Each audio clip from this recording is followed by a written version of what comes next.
Hello friends, আজকে হচ্ছে নীলব্রত নীল ষষ্ঠী পুজো।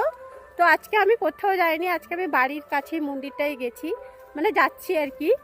তো যেহেতু অন্যান্য জায়গায় গেছি তাই ভাবলাম আজকে বাড়ির কাছে মন্দিরে যাই। আর এত পরিমাণে রোদ বেরিয়েছে যে কোথাও যেতে ইচ্ছে করছে না। তো বাড়ির পুজো সেরে এই যে চলে এসেছি আমি। এখানে বৌদিও বাড়ি শাড়ি পরেছে, কারণ বাড়ির কাছে মন্দির মানে হাঁটা পথ 1 মিনিটের। তো চলো মন্দিরের কাছাকাছি চলে এসেছি। এই যে মন্দিরটা গাইস, কালকে শীতলা পূজা হয়েছে। অনেকে জিজ্ঞেস করছো যে মন্দিরটা কোথায়। এই মন্দিরটা হচ্ছে আমার বাড়ির সামনে, মানে 1 মিনিটের হাঁটা পথ বাড়ির সামনে। এটা শীতলা শিব বাবার মন্দির। তো এবারই এখানেই আমি নীলব্রতটা পালন করে নিচ্ছি। আর সামনে কিন্তু পুকুর আছে, বাঁধানো ঘাট, কোনো প্রবলেম নেই। তো যাই হোক, আমি পাটা ধুয়ে নিই এখান থেকে, তারপরে মন্দিরে যাব, তোমাদের দেখাবো। তো চলো দেখতে থাকো।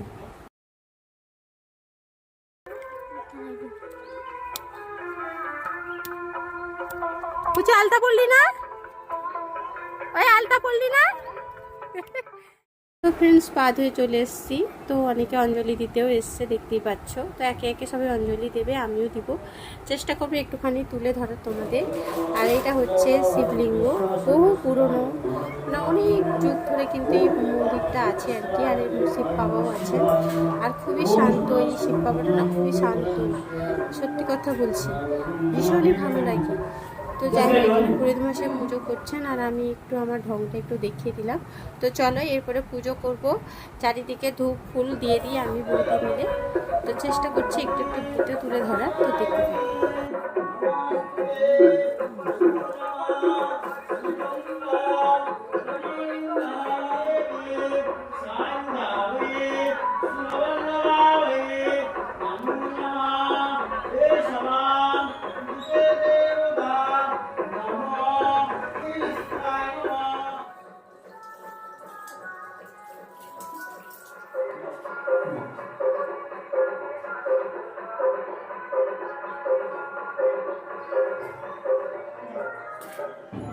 অল্প ঢাল অল্প কেন পুরো ঢাল না জলে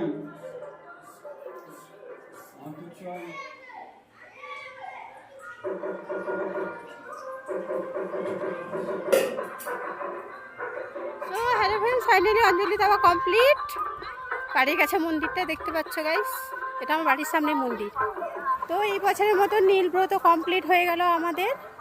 তোমাদের কবে কমপ্লিট হয় অবশ্যই জানিও। প্রচণ্ড গরম গাইস আজকে। আর হ্যাঁ ফ্রেন্ডস, আজকে কারা কারা নীলব্রত করলে অবশ্যই কমেন্ট করে জানিও। কালকেও নীলব্রত আছে।